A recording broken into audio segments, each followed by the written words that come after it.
casinos. Speaking of casino, today's lesson is called Bound by Debt.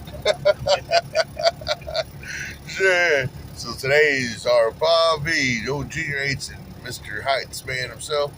Today's his birthday. It's kind of funny. Today is called Bound by Debt. We have Proverbs 22:7 reading, "The rich rule over the poor, and the borrower is servant to the lender." And we have a quote from Erwin Lutzer. "Are we as willing to go into debt for the work of God as we are for a vacation to Hawaii?" Boy, Hawaii will sure get you. That's a good one. Go into debt for the work of God. If you do that, I promise you He'll bless you. Because another thing is, it's hard. What is it? That one talk about the rich man going to heaven. I can't think of it right now, but you know which one I'm talking about. He didn't want to sell all his possessions to go and be humble and do the Lord's work. And the Lord was only telling him a parable at that. And his answer was already no. Okay, here we go. Inward origin. A recent survey indicated that the bulk of debt in the United States is credit card debt. That is one of many signs that modern societies, particularly in the Western Hemisphere, are driven to acquire at all costs. We accumulate the stuff of our material world at alarming rates. One of the prevailing shortfalls of our generation is that we are always spending more than we earn. We are called consumers because we consume a lot. Biblical wisdom orders us to be extremely careful with our indebtedness. Why? Because a borrower is servant to the lender. We are held captive, or at least restrained, by the debts we are obligated to pay. When those debts mount, we are limited in our choices. If God tells us to pick up and move somewhere else, we may not be in a position to do so. If He tells us to embark on a different career path, we may not have the resources. We put ourselves in a position to limit His work in our lives.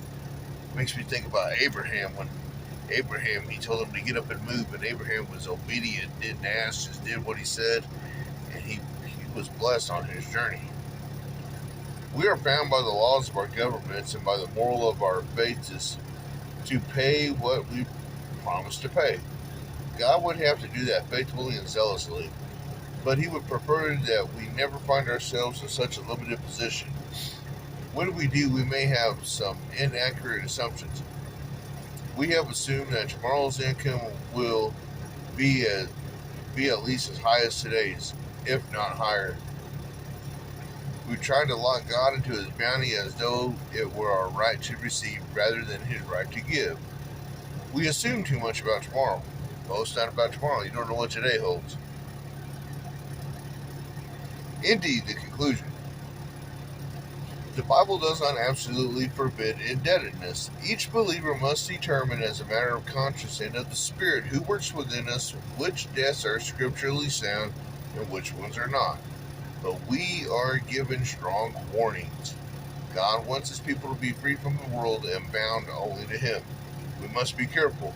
We should serve others because we are called by His name, not because we are obligated by our frequent signatures. Don't get into debt, more or less. That's a pretty good one here. Pretty self-explanatory. I think debt has a lot to do with vow, and that's an area that I don't want to go into debt with the Lord. Also, beware of the vows that you make onto Him. If you make a vow and you break it with the Lord, I'm not talking about people, there is a price to pay, and I've paid many a prices, and I don't want to pay no more prices like that, because you're taking away from your own blessings, and that's what this talks about right here as well.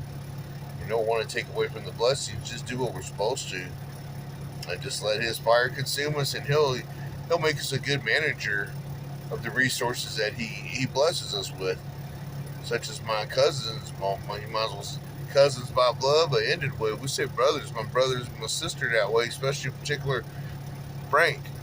My big brother Frank, man, he blessed me with $350 after he took us to Tucker Steakhouse. We got to come home. I started that journey with $105, but because I am not bound by debt, the Lord gave me a way to go to St. Louis and honor my aunt and give a good strong word that satisfies like a good meal, and come on back safely and sound.